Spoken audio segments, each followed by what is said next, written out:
E agora a gente vai para aquele momento super esperado. Quero convidar o Dr. César Vasconcelos, psiquiatra, e também o Rogério Guzmão. A gente vai tirar dúvidas nesse momento.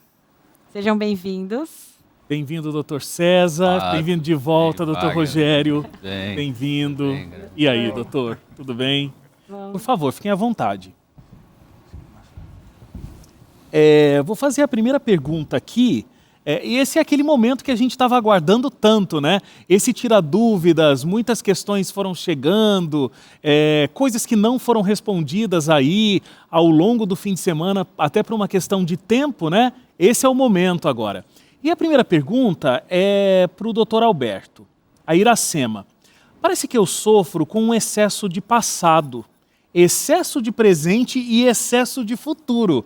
E agora, o que eu faço? É tudo. Ela nem escolheu um momento, Ela né? já perguntou por todos. Existe uma frase comum nos dias de hoje que eu questiono um pouco, quando o pessoal diz que o excesso de passado leva à depressão, o excesso de presente leva ao estresse e o excesso de futuro leva à ansiedade. E eu corrijo um pouco essa frase e infelizmente não é por um bom motivo, é porque o excesso de passado pode de fato levar à depressão, mas também à ansiedade. E o excesso de futuro também pode despertar, em muitos casos, a depressão ou a ansiedade ou o estresse, enfim. É uma situação difícil mesmo. O que pode ajudar, acho que uma pessoa a lidar com essas situações? Acho que, em primeiro lugar, a gente pensar se for possível, se for acessível a ela, que ela procure psicoterapia. Porque na psicoterapia a gente vai trabalhar de uma forma mais personalizada. Mas se ela não tiver acesso à psicoterapia, que ela tenha pelo menos um grupo de apoio, pessoas com quem conversar. E ajuda muito a gente tentar confrontar a nossa relação com o passado, a nossa relação com o presente e o futuro, com a realidade. Boa parte das nossas ansiedades, quando a gente confronta com a realidade, a gente percebe que elas estão um pouco exageradas.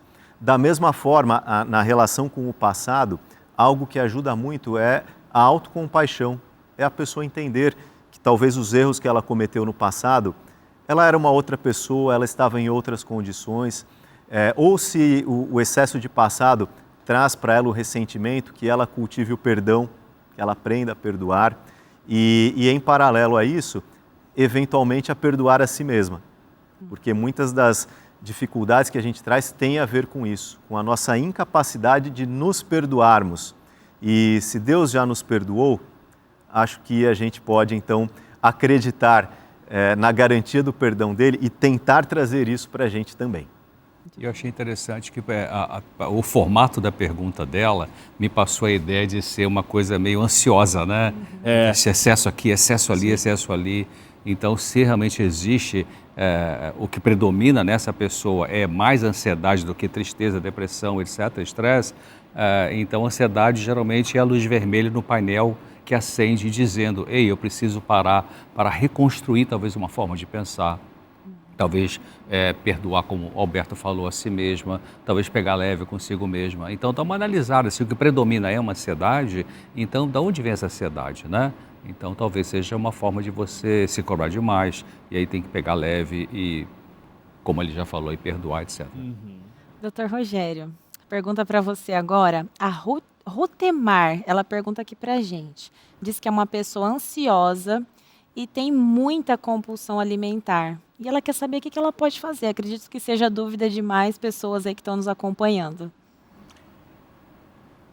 O estilo de vida não é o tratamento único para compulsão alimentar, mas ele ajuda muito. Então, as pessoas que têm o exercício físico, ele ajuda muito a você aprender a dominar os seus impulsos e a sua ansiedade. É impressionante como pessoas sedentárias que têm algumas compulsões e descontrole, quando elas começam com uma rotina de atividade física, como que elas passam a se conhecer melhor e dominam melhor essa ansiedade. Então, ele é um tratamento que ajuda nesse enfrentamento.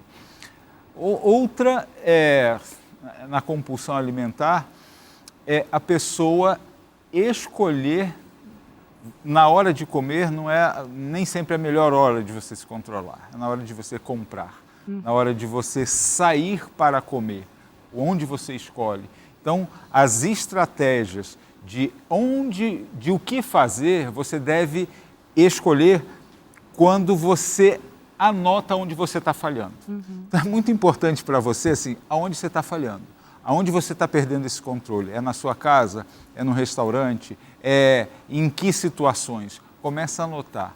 E você vai observar quais são os seus gaps, ou as deixas, ou os seus pontos fracos. E você monta a estratégia para eliminar esses pontos fracos e conseguir se dominar melhor. Muito bom. Doutor César, uma pergunta aqui. Ela está com depressão e ansiedade. A médica passou remédios, mas ela está dizendo o seguinte: eu tenho fé que Deus vai me curar, então não quero tomar os medicamentos. Estou errada? Sabe, a medicação ela pode ser o número 2 no tratamento de uma grande parte de sofrimentos emocionais. O número 1 seria o aprendizado de lidar com as emoções, né? A psicoterapia, a psicoeducação. Então, não abandone os medicamentos por conta própria. Você precisa trocar essa informação, conversar sobre isso com o seu profissional. Porque o profissional vai, consciencioso, evidentemente, ele vai avaliar e ver qual é o momento certo de você começar a desmamar dessa medicação. Então, se você está mais animado agora para deixar a medicação porque você já se sente emocionalmente melhor, já está entendendo melhor seus conflitos, já consegue lidar melhor com seus conflitos, então converse sobre isso com o seu profissional, ele vai ficar contente de saber disso e vai talvez então dizer, ao comprovar que realmente você está com a melhora emocional, ele vai dizer, então podemos começar a diminuir essa dosagem, vamos trabalhar em cima disso. Mas não faça por conta própria, né? Mas eu acho que pela pergunta dela, que ela ainda não começou a tomar essa medicação. Ela recebeu esse diagnóstico e teve essa receita.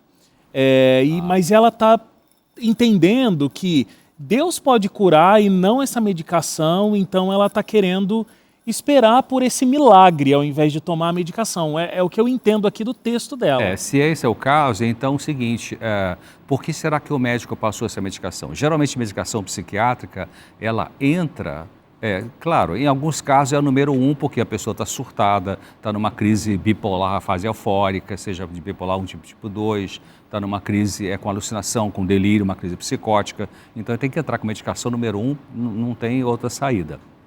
Agora, se é uma situação de fobia simples, fobia social, crise de pânico, uma depressão de leve a moderada, não grave, e que dá para administrar, você consegue funcionar, você ainda consegue trabalhar, então converse com o médico, né? De novo, olha, eu prefiro, será que dá para a gente tratar isso? Pode me ajudar sem ter que usar a medicação? Aí ele vai dizer assim, olha, eu não faço isso, eu só trabalho com medicação, mas vou te caminhar para uma terapia psicológica, alguém que faz isso aí. Então, é uma alternativa que a pessoa vai ter para ela, então, tentar ver se consegue, né? Se esse profissional que prescreveu medicação é um psiquiatra que também trabalha com psicoterapia, que fez a formação em psicoterapia, então, por que será que ele pensou em medicar? Talvez porque, quando é que se medica uma pessoa sem ser nessas crises mais complexas aí?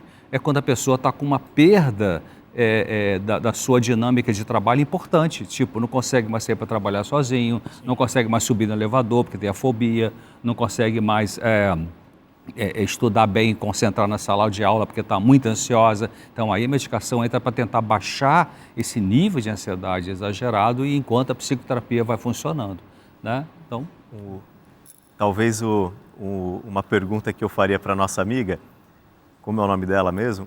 É a Marta. A Marta.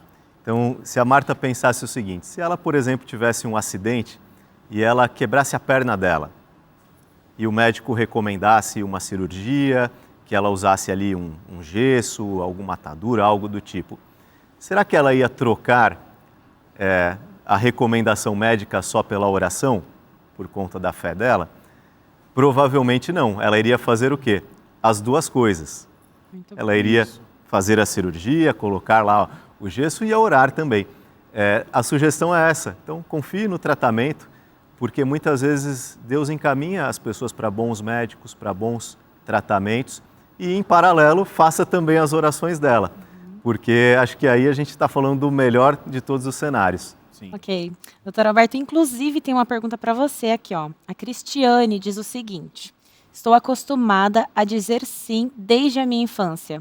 Hoje estou com burnout e de tanta coisa que eu faço em casa, no trabalho e na igreja. E agora? Como que eu faço para sair dessa? Uma das causas número 1 do burnout é justamente a dificuldade em dizer não.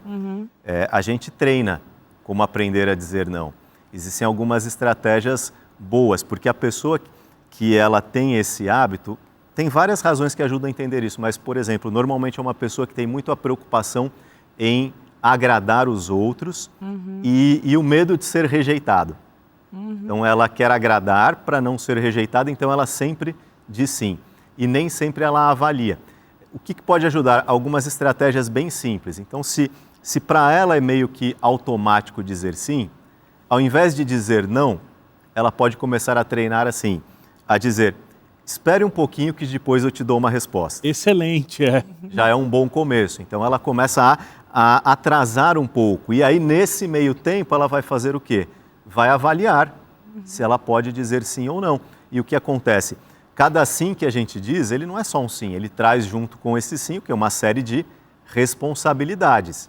E muitas vezes, ao avaliar, ela vai ver que não cabe na agenda dela.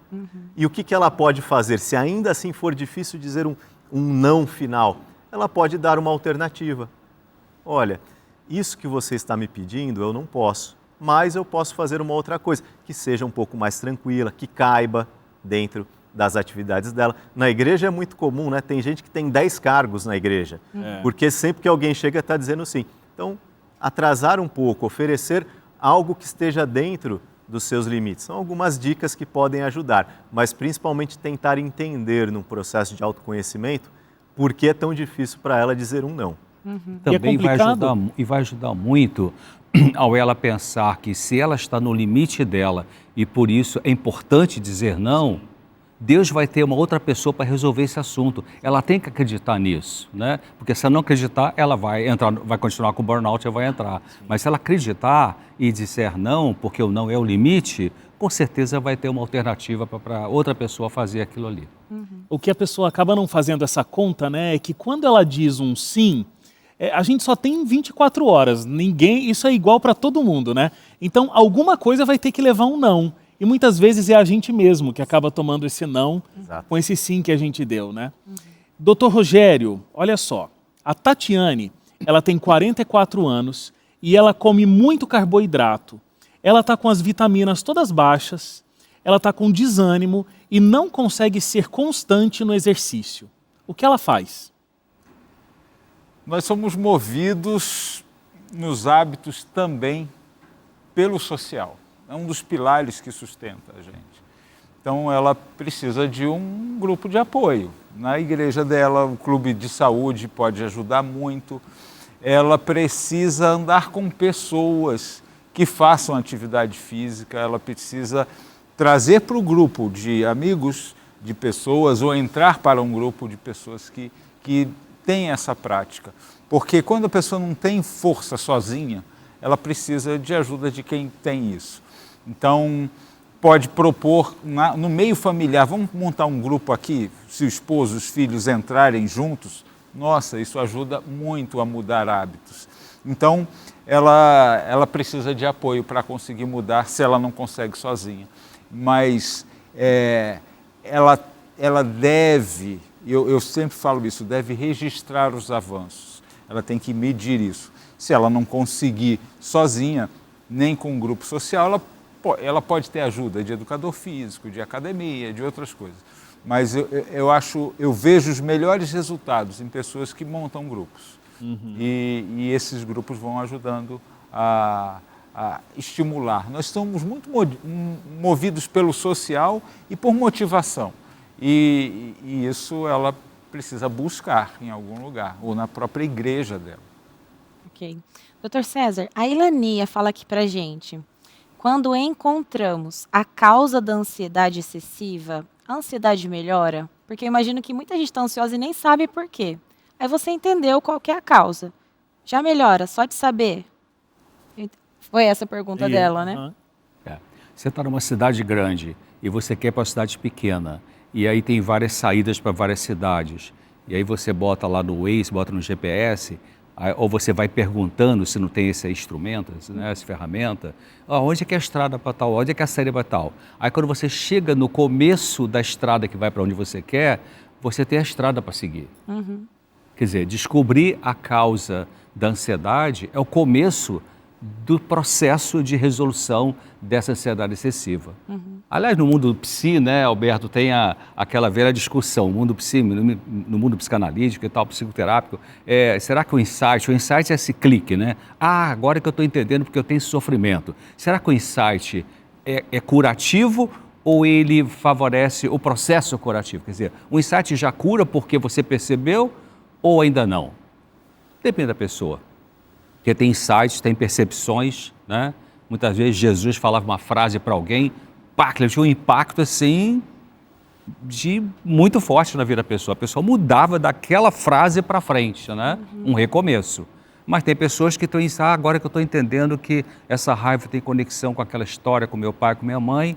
Puxa, então eu preciso me ajudar agora, para eu ter que pensar sobre isso, vou precisar aprender a perdoar essa pessoa, e perdoar é um processo, vai demorar algumas semanas, talvez, mais do que eu gostaria.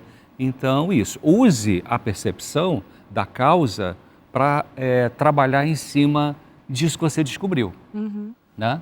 Que pode ser um trabalho mais longo, mais curto, dependendo do seu perfil, da resiliência, dos recursos emocionais que tem e do que esse insight, essa percepção está fazendo na sua cabeça. Pode ser que cause um certo alívio no começo, mas se você vê que não está resolvendo, pode até piorar, né, doutor? Se ela sente, ela sabe o que é, mas não está fazendo nada para melhorar, não está direcionando, acredito que pode até piorar. Aí ela fica estagnada, não é que pode piorar, ela pode ficar estagnada, né? Porque tem aquela frase, essa frase meio idiota, mas diz assim, nada muda se eu não mudo, né? Sim. Quer dizer, insanidade é eu repetir o mesmo comportamento o tempo todo e querer um resultado diferente. Então, a percepção da causa é um passo importante para a resolução do problema emocional. O que vem depois dessa percepção, aí vai depender de vários fatores, né?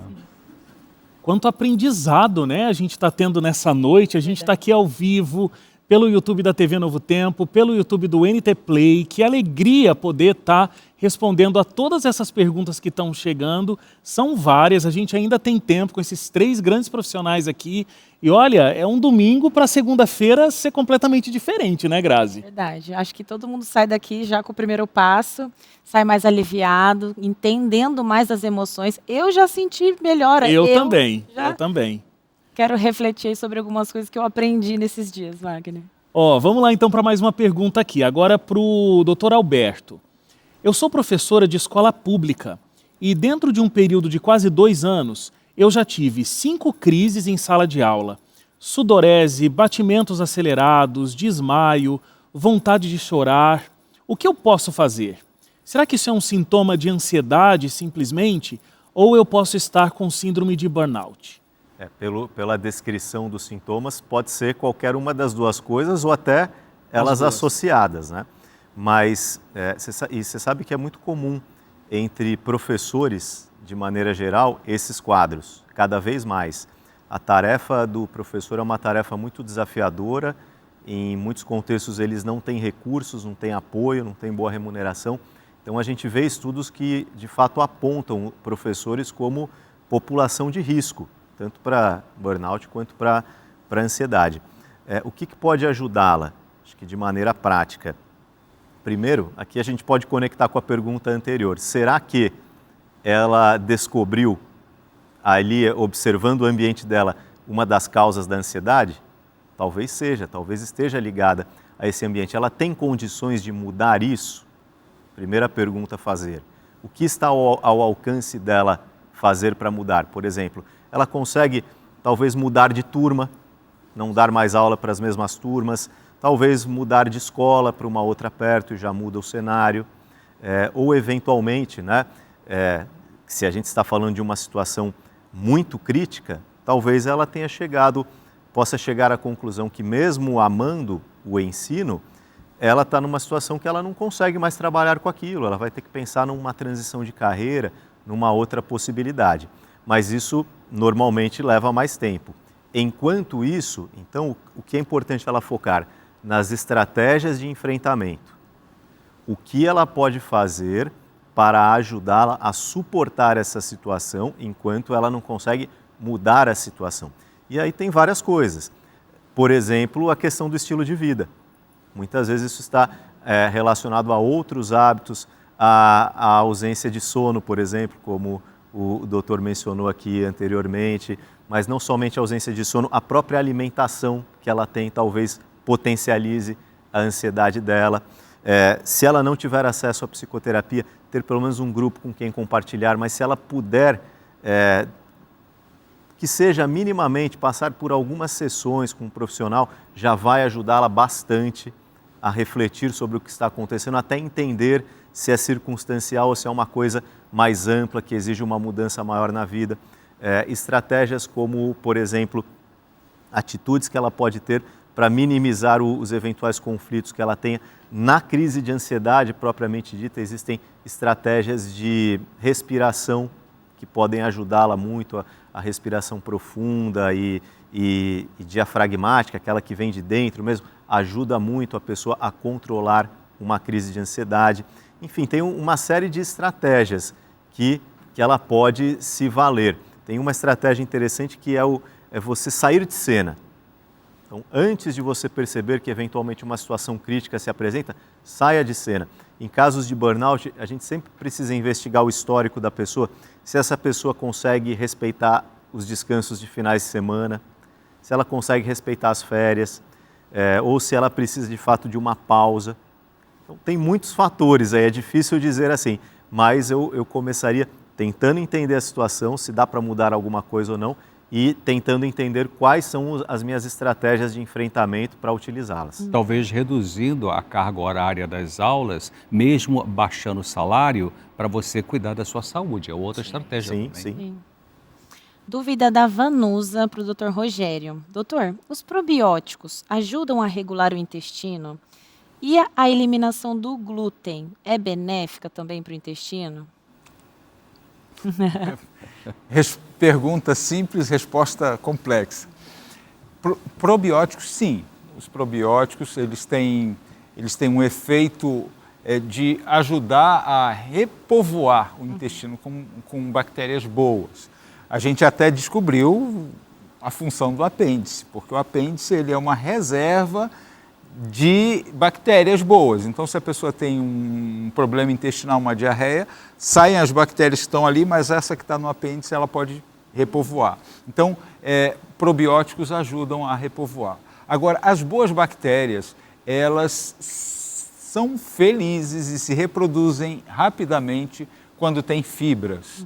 Então, alimentos integrais, verduras e frutas são comidas assim muito desejadas pelas bactérias boas. Então, se ela oferece isso, a bactéria se reproduz rapidamente. A gente tem uma crise intestinal, uma semana depois, se tudo andar bem, é repovoado. Então, ofereça fibras, verduras e frutas para o seu intestino, que essa mudança de microbiota vai se consolidar. E o glúten? Ela perguntou. O glúten... É uma novela. O glúten é uma novela que vilão, continua. de um monte de coisa. Existe um parecer, embora muitas pessoas condenam o glúten. Condenam o glúten e eu sou um advogado do glúten. O glúten, e existe um parecer da Sociedade Brasileira de Nutrologia, pode entrar na página que você vai ver. Então, o glúten, pessoas são alérgicas a glúten ou têm intolerância, pode ser alta ou baixa. Essas pessoas não devem comer glúten. Ponto final. Ellen White dizia que ela não se dava bem com feijão e ela não comia feijão. Mas isso não desqualifica o feijão como alimento. O feijão é um excelente alimento, mas para quem não se dá bem com feijão, tira o feijão. Então, eu quero dizer assim, tira o glúten se você é alérgico ao glúten. Agora, a Sociedade Brasileira de Nutrição diz que quem não tem nenhuma alergia ao glúten, nada com glúten, ele empobrece a nutrição dele se tira o glúten. E eu tenho que confessar isso, eu me tornei ovo-lacto vegetariano com 7 anos de idade.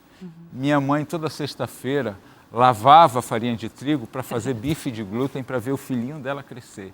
E eu não posso dizer que minha mãe errou, porque minha mãe tinha 1,58 m, eu cheguei a 1,80 m, e o glúten, a proteína do glúten me ajudou muito a crescer e me desenvolver. Eu como glúten, eu pego meu pão, eu ponho farinha de glúten, eu faço meu pão, eu ponho farinha de trigo integral e farinha de glúten, porque eu quero um aporte proteico melhor para ele e vivo muito bem com isso.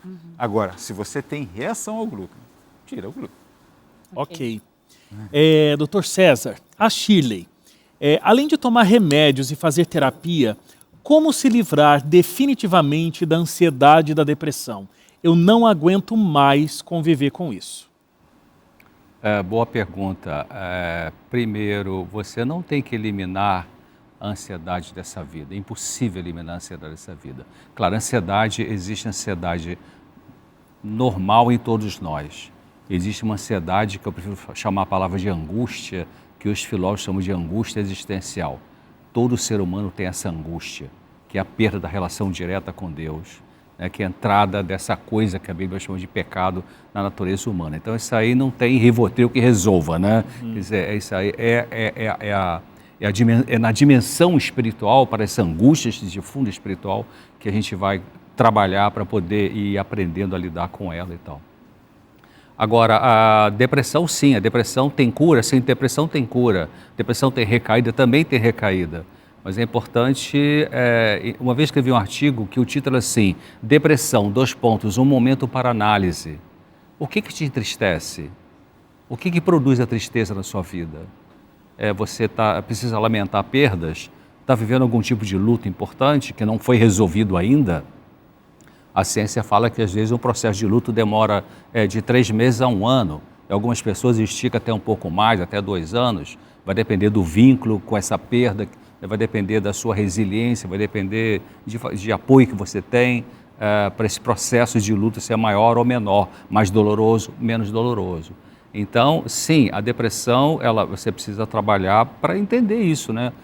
Será que você não está conseguindo aceitar alguma perda que você talvez idealizou alguma situação, idealizou uma afetividade com alguém, essa pessoa foi embora, ou morreu, ou te abandonou, ou te traiu e você está com a depressão. Então, da onde vem essa tristeza?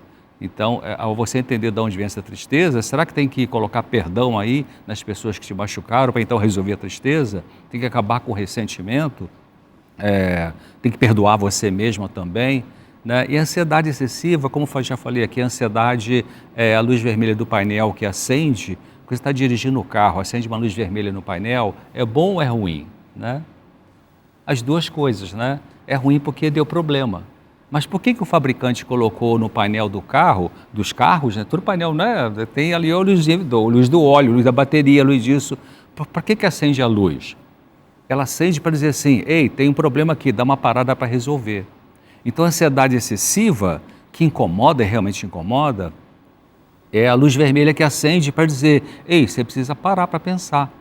Para pensar talvez no que você está pensando, porque a gente pode ter distorção de pensamento, né? Por exemplo, pessoas que têm crise de pânico têm uma tendência de ter pensamentos catastróficos. O que é isso?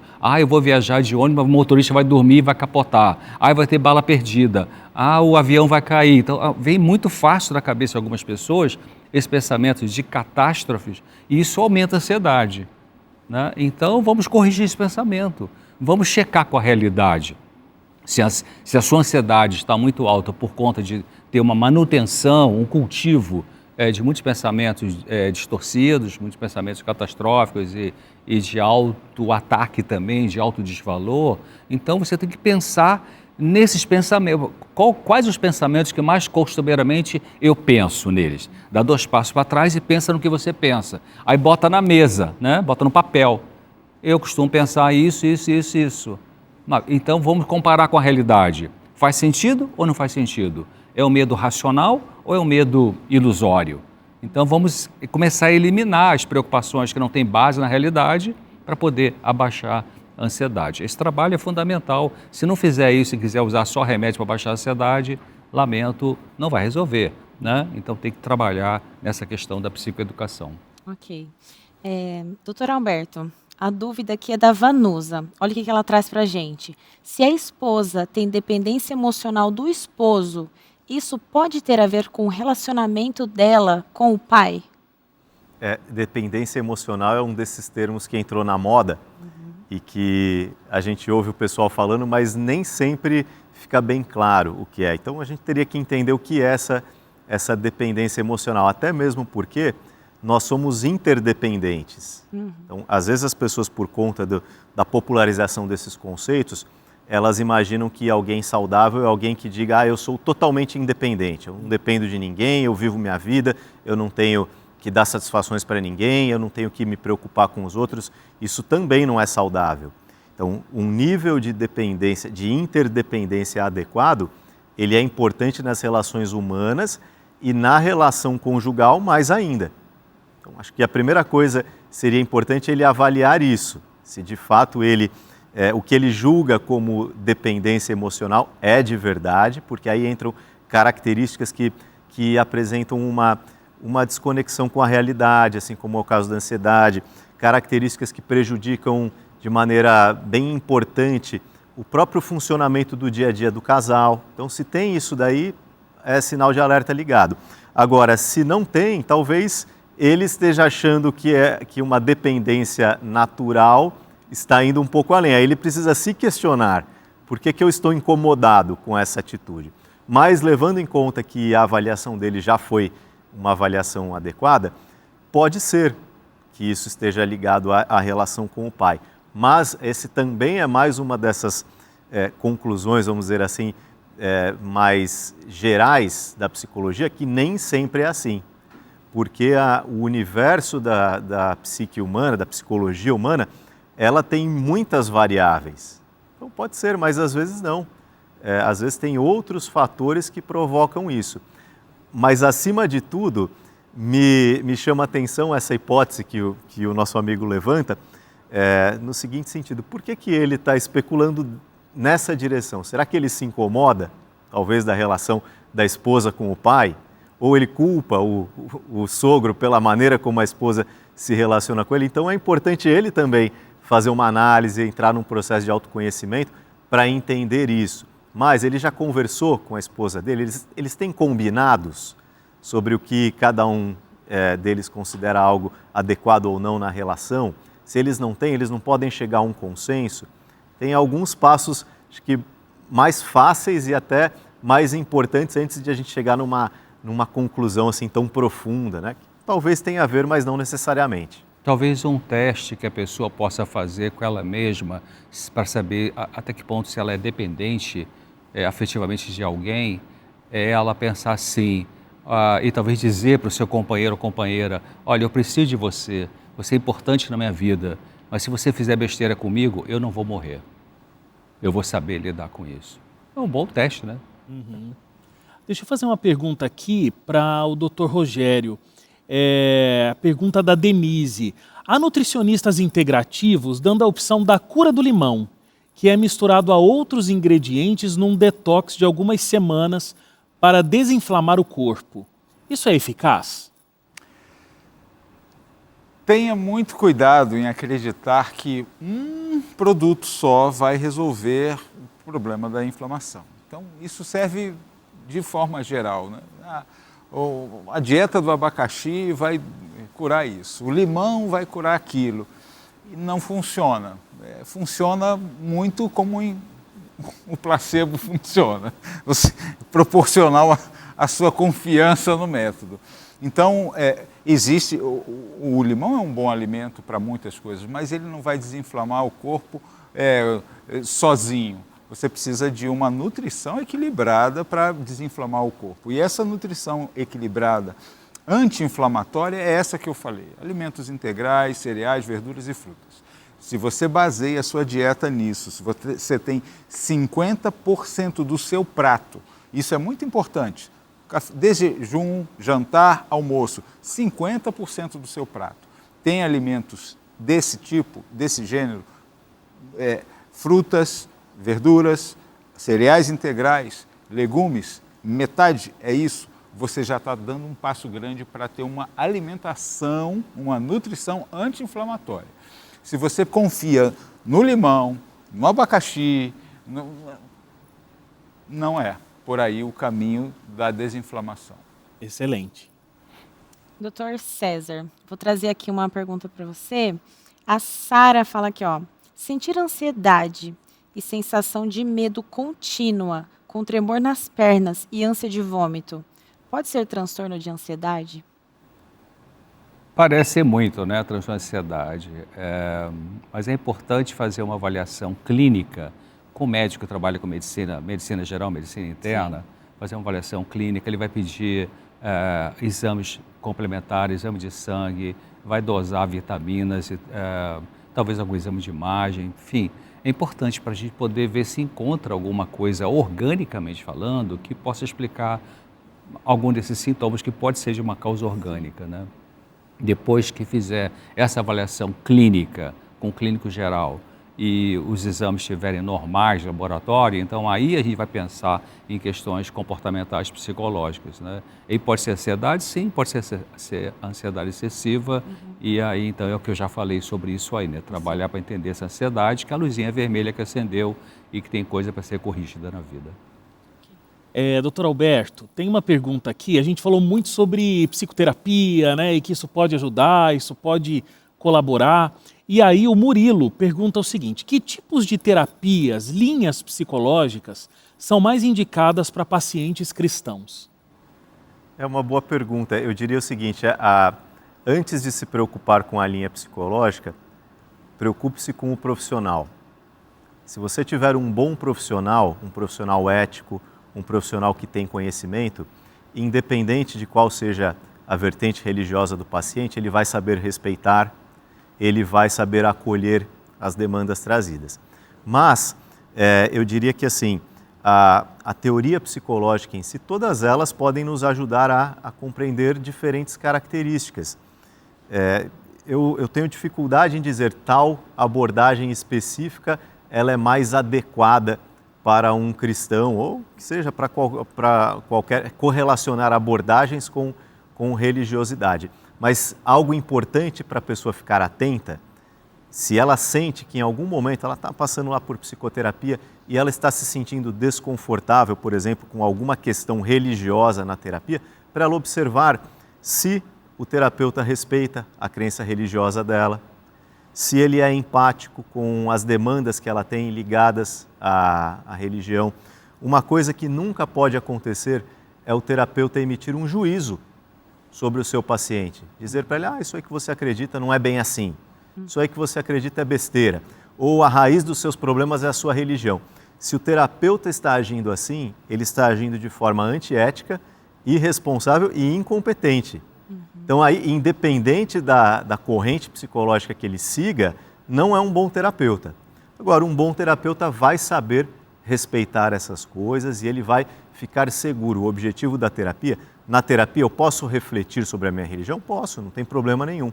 Mas o objetivo do terapeuta nunca pode ser, por exemplo, problematizar a minha fé, no sentido de dizer que isso é ruim para mim. Ele pode, claro, em alguns casos, me ajudar a pensar como a minha vida, a minha religião está afetando. E talvez eu vou precisar mesmo ajustar algo, entender algo de uma maneira melhor, dar um outro significado, mas nunca na forma de julgamento ou de combate. Se isso acontecer independente da corrente psicológica, aí sim aí é a luzinha vermelha também, né, doutor César? Fique atento e procure um outro profissional, converse com outro profissional. Com certeza em todas as correntes você vai encontrar pessoas capazes de acolher você e respeitar a sua fé. Ok, a gente já está partindo para o encerramento. Eu vou fazer a última pergunta para o Dr. Rogério. Quem participa com a gente é a Andréa Cardoso. Olha o que ela diz. Glória a Deus pela programação sensacional. A questão que ela quer saber é sobre as doenças psicológicas, se elas somatizam ao ponto da gente ter doenças oncológicas. Bem rapidinho essa resposta para a gente, doutor. Existem...